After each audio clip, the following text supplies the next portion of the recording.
Pierre Caillard, vous êtes le secrétaire général de l'Union départementale CFDT du Rhône. Hier à Lyon, il y a eu une manifestation, une marche silencieuse dont on n'avait jamais connu autant d'ampleur, 300 000 personnes. Qu'est-ce que ça vous dit, vous, en tant que responsable de la CFDT du Rhône ? Ça démontre à quel point les gens, les citoyens ont été touchés par les événements et par les actes terroristes qui ont été commis à l'égard, d'une part, contre le journal Charlie Hebdo et puis ensuite contre des personnes juives, des policiers, soit en fonction donc de leurs idées, de leur confession, de leurs fonctions.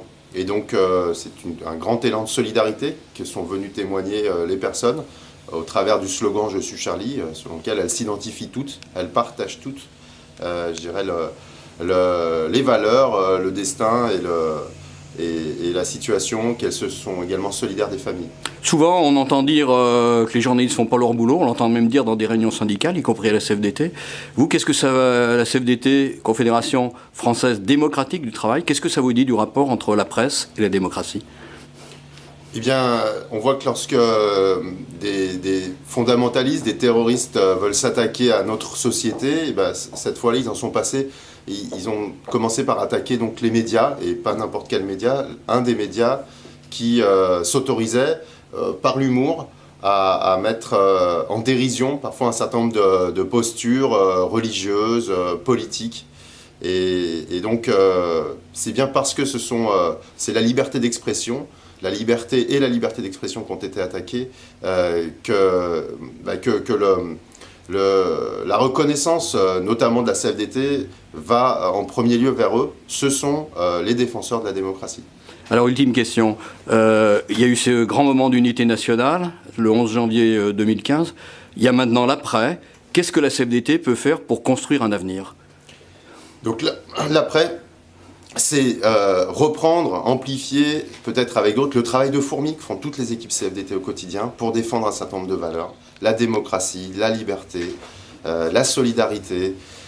Et c'est à titre d'exemple, notamment, ce qu'on avait engagé en fin d'année avec des associations de défense des droits et des libertés, avec des associations d'éducation populaire et de jeunesse, dans le cadre d'un collectif qui s'appelle Liberté, Égalité, Fraternité pour un avenir solidaire, et qui vise, en dehors des partis politiques, à ce que ces acteurs majeurs de la société civile s'organisent pour porter ensemble des projets sur le vivre ensemble, sur la laïcité, et fassent connaître les unes les autres, avancent un petit peu de manière plus cohérente et plus fraternelle sur ces questions-là. On va se revoir fin janvier, et je ne doute pas que, compte tenu aussi des énergies qu'il y a dans ces associations d'éducation populaire, qu'on trouvera des moyens différents pour donner plus d'ampleur à toutes ces micro-actions qui construisent des solidarités au quotidien.